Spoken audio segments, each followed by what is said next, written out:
Hello and welcome back to another episode here on MTT Finance, the channel where you guys get to watch me document my progress to becoming debt-free, hopefully one day increasing my net worth to over $1 million, and how I go about saving money each month. Basically, this video is going to be focusing on three different aspects of my personal finances going into 2022.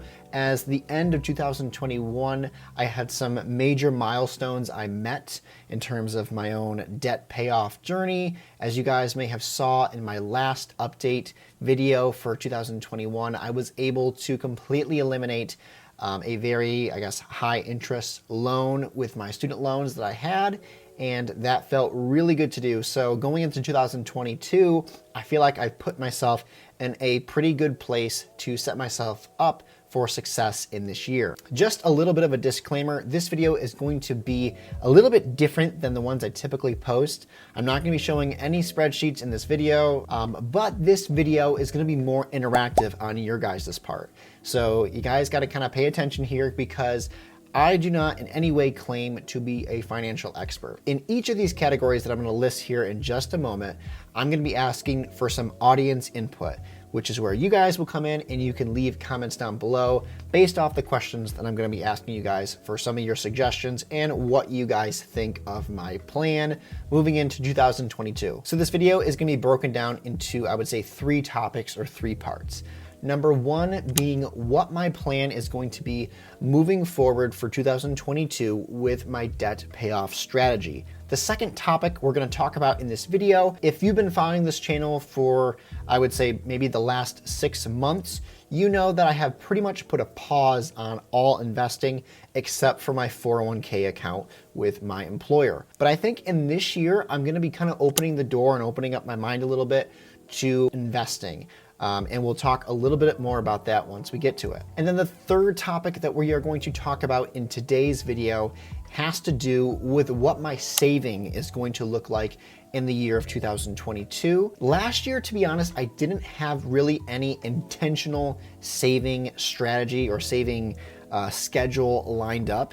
And this year, I'm gonna be putting in some line items into my budget for things that I would like to save for. And some of them are pretty big, kind of exciting and slightly stressful things to plan for. Also, if you haven't already, be sure to like this video if you find any value from it, and make sure to follow along because I'm gonna be asking for your guys' input along the way. Starting off with topic number one, which is how am I going to go about paying the remaining portion of my student loan debts this year in 2022? Just to do a quick recap, at the beginning of last year, I was well over $105,000 in student loan debt. But by the end of last year, I dwindled myself down to just over $82,000 of student loan debt. As many of you know, the government student loans were put in deferment, so they were on a pause. There was no interest being gained on those loans. So I directed all my attention, all my extra money towards my private loans, which were still due and still incurring interest. And what I did was I used the avalanche method, which is where I tackle the highest interest loan first. And by the end of last year, I was able to eliminate my highest interest loan, which was around 7.2% on my private student loan. So at the time of filming this video, I am currently just over $11,300 left in my private Sallie Mae student loan account. One of the things that I can do is I can continue doing what I have been, which is on the 10th of every month, around $800 goes towards my private student loans. And then at the end of the month, after I have budgeted for everything and paid off all necessary bills and all of that, I take the remaining portion that would normally just go towards savings, and I take that money and then usually dump it towards my private student loan account. All those numbers I just said are all going towards one Sallie Mae account. It's not like last year where $800 was split up between the one with the higher interest rate and then there was one with a lower interest rate. This year, everything's gonna go towards one account at that 3.8% interest rate. So the question is, should I continue to do that? If I work things out with the numbers, that equals to around $2,300 a month going towards my student loans. Multiply that number by 5, you will get $11,500, which will get me out of my Sallie Mae private student loan account, which means that this year in May, I could potentially be totally free of my Sallie Mae student loan accounts, which are the private loans, which just so happens to be the time that the new deferment on the government loans is ending, supposedly. So the question I keep asking myself is, do I go about this method, the method that I have been using, the method that is tried and true for me to use to continue to pay off my student loan debt and be free of my Sallie Mae student loan account by May? Or because it's a lower interest rate, do I reduce my payments and use the extra money that would go towards paying off my student loans for something else that we're going to talk about here in a moment? Or should I start saving up to make a big contribution to those government loans? These are kind of the questions that I've been wrestling with. I kind of lean towards the former of doing the tried and true method that I have been to continue to demolish these loans, paying that around $2,300 towards my Sallie Mae student loan account each month. But the question I have for you guys, the first question I'm asking you is, what are your thoughts on this? What do you think the best strategy is to get out of my student loan debt? So leave your comments down below of what you guys think I should do to continue repaying off my student loans in 2022. The second topic that we are going to be addressing in this video, and the second question I'm going to be asking you guys, is what should my investments look like in the year of 2022? As I've kind of been thinking about my finances, one thing that has really stuck around with me even over this past year was that I want some time in the market. I realize it's not about timing the market, it's about time in the market. And I guess I want to get into that market as quickly and as soon as possible. So my current idea and my plan for my investments with 2022 is this. I would like to start contributing each month to my Roth IRA, which that will include figuring out and determining which index funds my money is going to be invested to. Right now, I do already have a Roth IRA opened with TD Ameritrade, and I think I do have around $1,000 or something like that in there.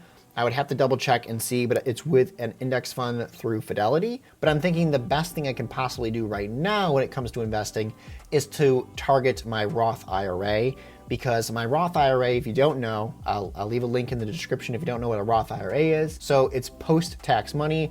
The money I'm contributing has already been taxed, so it can grow tax-free. And then when I'm able to take it out at the specific age, I can take it out tax-free. So then my question for you guys that you can leave down in the comment section is, what do you think I should do? What are your comments? What are your thoughts? But just let me know what you guys think and what's a good index fund or a strategy I should implement in 2022 for investing. The third topic that I would like to discuss in this video concerning my personal finance has to do with my savings strategy. As I mentioned earlier, in 2021 and in the years prior to this, I really have not had a solid or consistent strategy when it comes to saving my money. Basically, it just looked like this. I would get paid, the money would go to my savings account, and from there, I would just withdraw it as needed from my checking to go towards paying off bills or debts or something like that. I really didn't have any specific line items in my budget that I need to save money for. So this coming year in 2022, I would like to start being very intentional with my savings, what I'm saving my money for, and not just letting it sit in the bank account and thinking really nothing of it or where it goes. Now, in a second, I'm going to get to what those line items are and what the sinking funds are going to be for specifically. But the question I'm kind of wrestling with in my head is, where should I keep this money? Should I basically just keep it in my savings and designate it as I have this much amount in my savings that is going towards vacation? Or should I open up some other bank account that is specifically designed to have different line items for savings? I've heard of people doing that and just allocating money each month towards those bank accounts, which will maybe be a high interest savings account. That's another one I'm kind of leaning towards. Or I've heard of some people, they just use the cash envelope system, and they literally have envelopes with cash on it labeled for what they are going to be saving for. I kind of don't know yet. I am leaning more towards opening up some specific high interest savings account, as long as that bank doesn't have like yearly fees or other management fees, because I think those are completely silly to be paying. But that's going to come down to the question I have for you guys. And that is, do you currently in your budgets have sinking funds? And if so, what are the items that you save up for? In addition to that, where do you typically keep your sinking fund money? Do you just set aside specific money in your savings account for that? Have you opened up a separate savings account with different line items? Do you use the cash envelope system and just put money into an envelope every month to save up for whatever you want it to be? Let me know down in the comments what you guys have found most helpful or what you guys are going to be planning to do in the year of 2022. One of the areas that I'm going to be adding a sinking fund for myself in my budget, this was actually suggested to me by one of my subscribers on this channel, and that is to add a line item for Christmas in my budget and designate around $50 each month towards a Christmas sinking fund. If you think about it, if you start in January, by the time you get to November, the time that we typically start shopping for Christmas, you will have around $550 to use towards Christmas shopping. The other area that I would like to start saving for this year in 2022 as a sinking fund is for vacations. So my wife actually came up with this suggestion today. Why don't we just add something in our budget where we put $25 to $50 each month towards it? That way, when we do go on vacation, we do have some extra free money. That's kind of an anxiety-free amount of spending money that we can either use towards the housing or the gas, the travel, etc.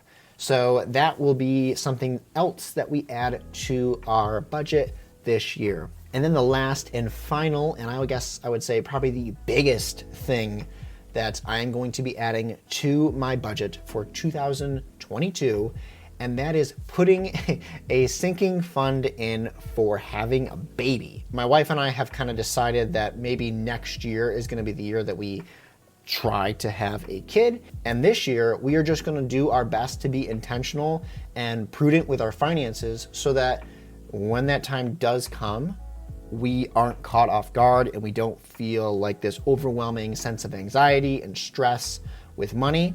Granted, having a kid is always going to kind of have some of those things wrapped into it, but we are just going to be wise with our money now so that when that time comes, we don't feel as caught off guard, we feel prepared. So that's going to be something. I don't know how much money each month I'm going to put towards that column and that line item, but saving for a baby potentially in 2023.